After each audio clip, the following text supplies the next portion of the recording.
একজনের মন্তব্য ধরে সাবেক প্রতিমন্ত্রী ডক্টর রেদওয়ান আহমেদ একটি অনুষ্ঠানে বলেছেন, কুমিল্লার একটি অনুষ্ঠানে, ইতিমধ্যে কয়েকটি রাজনৈতিক দল জান্নাতের জন্য টিকিট বিক্রি শুরু করেছেন।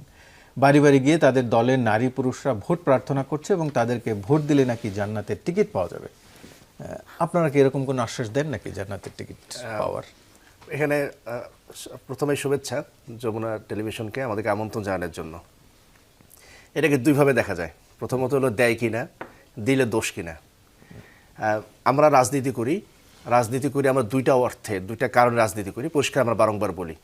একটা হলো আমার দুনিয়া একটা ভালো থাকা এবং আমার পরকালে ভালো থাকা, ফিদ দুনিয়া ওয়াল আখিরা, হাসানা ফিদ দুনিয়া ওয়াল আখিরা। কিন্তু সুনির্দিষ্ট রাজনীতিটা এটা হলো স্রেফ দুনিয়াবী বিষয়, দুনিয়াটা ভালো রাখার জন্য আমরা রাজনীতি করি। সেজন্য আমরা রাজনীতি করার জন্য জান্নাতে টিকিট দেই না।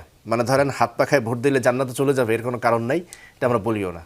দ্বিতীয় কথা যদি বলেও সমস্যা কি, বাংলাদেশের মানুষের হাজার বছর ধরে আনন্দ বেদনা, হাসি কান্না, উৎসব, মানুষের সিদ্ধান্ত সব কিছু যদি ধর্মকেন্দ্রিক হয়, তাহলে তার রাজনীতি করার মোটিভ সেটা যদি জান্নাত কেন্দ্রিক হয়, সমস্যা কি?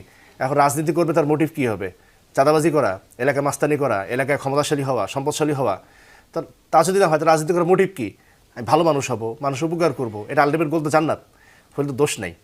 কিন্তু বিষয়টা এমনভাবে উপস্থাপন করা হয় যে আমরা ধর্মকে বিক্রি করে, আসলে ধর্মকে বিক্রি করা না, যেহেতু বাংলাদেশের মানুষের ইতিহাস ঐতিহ্য সব কিছুর সাথে ধর্ম খুব ওতপ্রোতভাবে জড়িত, ফলে আমরা চাই মানুষের রাজনীতি করার মোটিভটা এটাও যেন ধর্মকেন্দ্রিক হয়, পরার্থমূলক হয়, পরকাল কেন্দ্রিক হয়। তাহলে রাজনীতিতে হানাহানি, মারামারি, সন্ত্রাস, এমনকি স্বৈরশাসনও আস্তে আস্তে রোধ হবে। সেজন্য প্রথম কথা হলো বলে না, দ্বিতীয় বললেও আমি আসলে সমস্যা দেখি না। কিন্তু জান্নাতের টিকিট ছাড়াও এরকম কি বলে যে জান্নাতে আপনারা এই দলকে ভোট দিলে বা আমাদেরকে ভোট দিলে জান্নাতের পথ আপনাদের জন্য সুগম হবে? এখন আপনিও কিছুটা ইঙ্গিত দিচ্ছিলেন মনে হচ্ছিল আপনার কথা। এখন এটা মানে আমাদের সব কিছুর সাথে যে ধর্ম সম্পৃক্ত, এখন আমাদের রাজনীতি একটা অনেক বড় বিষয়।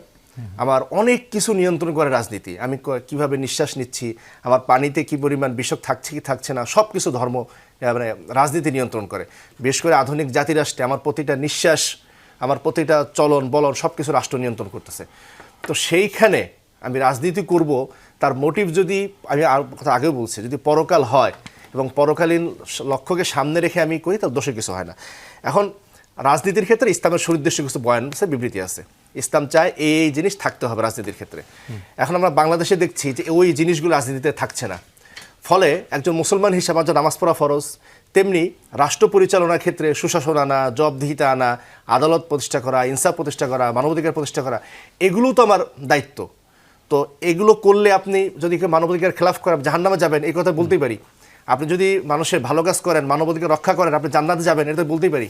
এটা বলার দোষের কিছু নাই। নামাজ পড়লে যেমন জান্নাতে যাবেন, নামাজ না পড়লে যেমন জাহান্নামে যাবেন, তেমনি মানবাধিকার সুশাসন যদি রক্ষা না করেন, তাইলে আপনি জাহান্নামে যাবেন। আপনি যদি গুড গভর্নেন্স না আনেন, আপনার জন্য পরকালে জবাবদিহিতা আছে, হ্যাঁ। আর আপনি যদি সুশাসন প্রতিষ্ঠা করেন, ন্যায় বিচার প্রতিষ্ঠা করেন, তাহলে আপনার জান্নাত আছে। যে আমি আপনার কথার উত্তর বুঝতে পেরেছি। আমি আরেকটু ছোট করে আরেকটা বিষয় একটু জানতে চাই। ইসলামকে রাষ্ট্রীয় ক্ষমতা নেওয়ার জন্য নারী সমাজকে অগ্রণী ভূমিকা পালন করতে হবে বলে মন্তব্য করেছেন ইসলামী আন্দোলন বাংলাদেশের আমির মুফতি মোহাম্মদ রেজাউল করিম।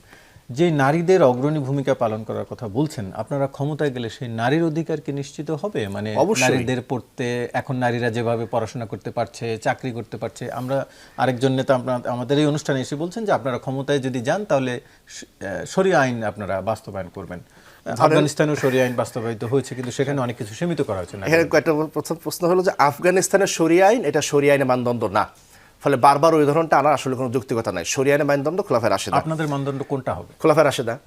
রাসূলুল্লাহ সাল্লাল্লাহু আলাইহি সাল্লাম যে খেলাফত প্রতিষ্ঠা করছিলেন সেটা আদর্শমান। সেখানে কি আমরা সেখান থেকে যত কাছে যেতে পারি।